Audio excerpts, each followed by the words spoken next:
Welcome to Soft Spoken English. Please like, share, and subscribe for calm English learning stories.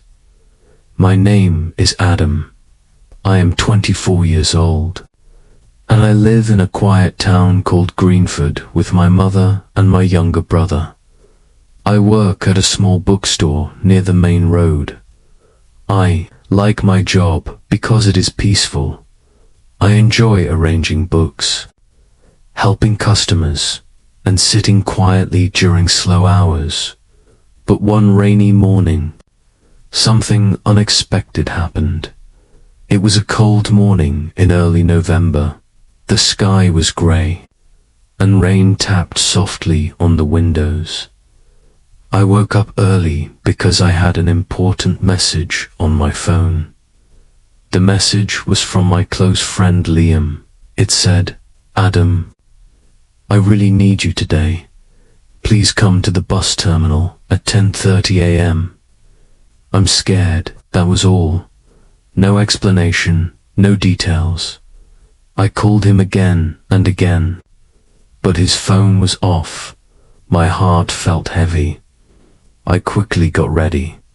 I wore a dark jacket, simple jeans, and old sneakers.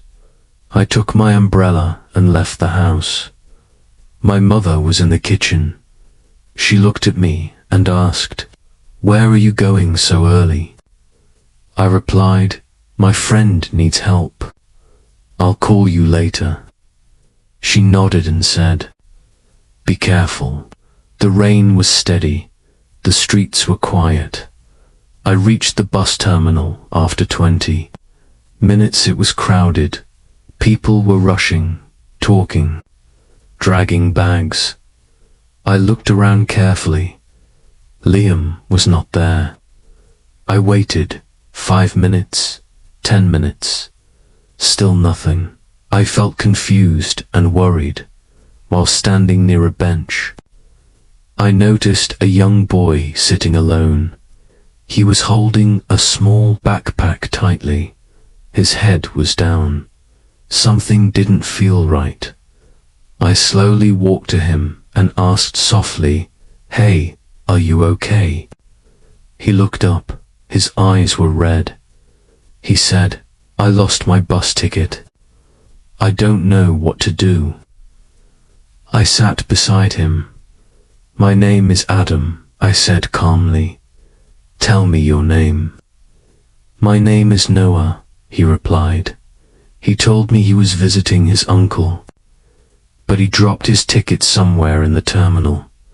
He was afraid to call his parents. I spoke gently. "It's okay. You're not alone. We'll fix this." Just then, my phone rang. It was Liam. "Adam," he whispered, "where are you?" "I'm at the main entrance," I said. "I'm near gate 2. Please come. I think someone is following me." My body felt tense. I told Noah, "Stay here. I'll be back soon." I moved quickly toward gate 2. There I saw Liam sitting near a wall. He looked pale and scared when he saw me.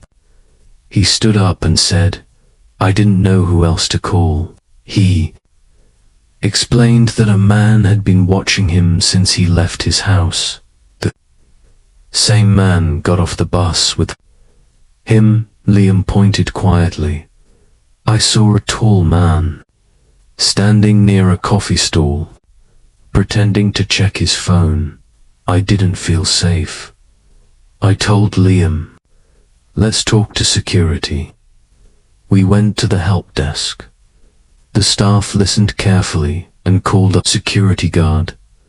The man disappeared before security arrived, but the cameras were checked. Liam slowly relaxed. Then I remembered Noah.